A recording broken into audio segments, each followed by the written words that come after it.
Artora vous propose 3 minutes d'art. Aujourd'hui, c'est Manon Thibaudeau et comme ça nous manque à tous, je vous emmène prendre l'air avec Andy Goldsworthy. Né en Angleterre en 1956, cet artiste est affilié à la mouvance contemporaine du land art. Le land art apparaît aux États-Unis à la fin des années 60 en parallèle du mouvement écologiste. En 1962, Rachel Carson publie Silent Spring, dans lequel elle accuse pour la première fois les pesticides d'être dangereux pour l'environnement. Une conscience écologique se développe et le rapport culturel à la nature se transforme. Des voix s'élèvent contre les circuits traditionnels du musée et de la galerie, jugés élitistes et capitalistes.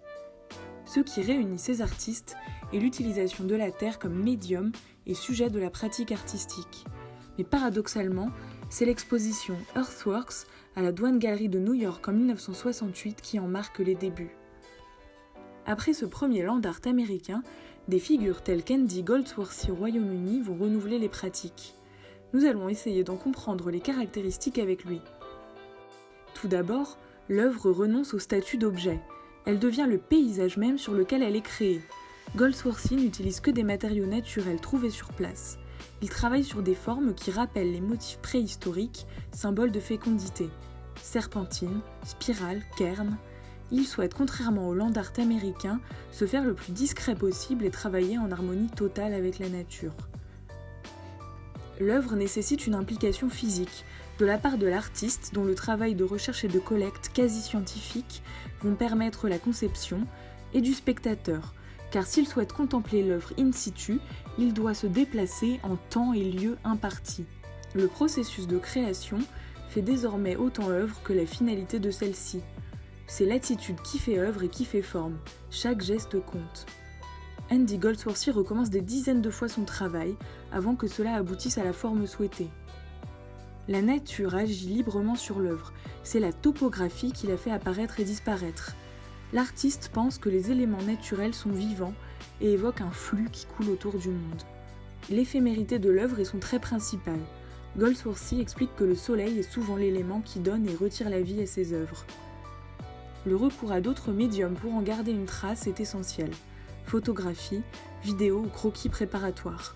Goldsworthy confesse qu'il a besoin d'un temps entre la création et la contemplation de son travail, permis par la photo. Ainsi, le land art interroge notre rapport au temps qui passe.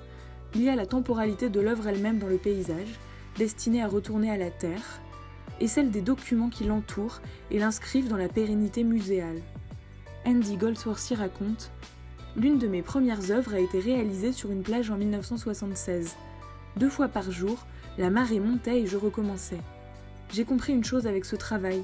Créer est toujours un compromis entre ce que je veux faire et le temps que j'ai pour le faire. » Le land art comprend cette idée de distorsion du temps, que l'artiste Robert Smithson a nommé les collisions temporelles, entre le temps extrêmement long qui a sculpté ses pierres ou fait couler ses rivières, et celui du présent de la création.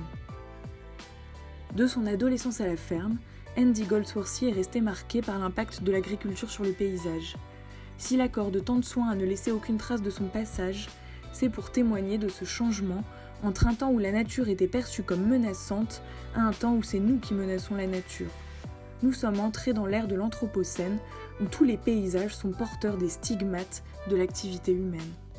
À demain!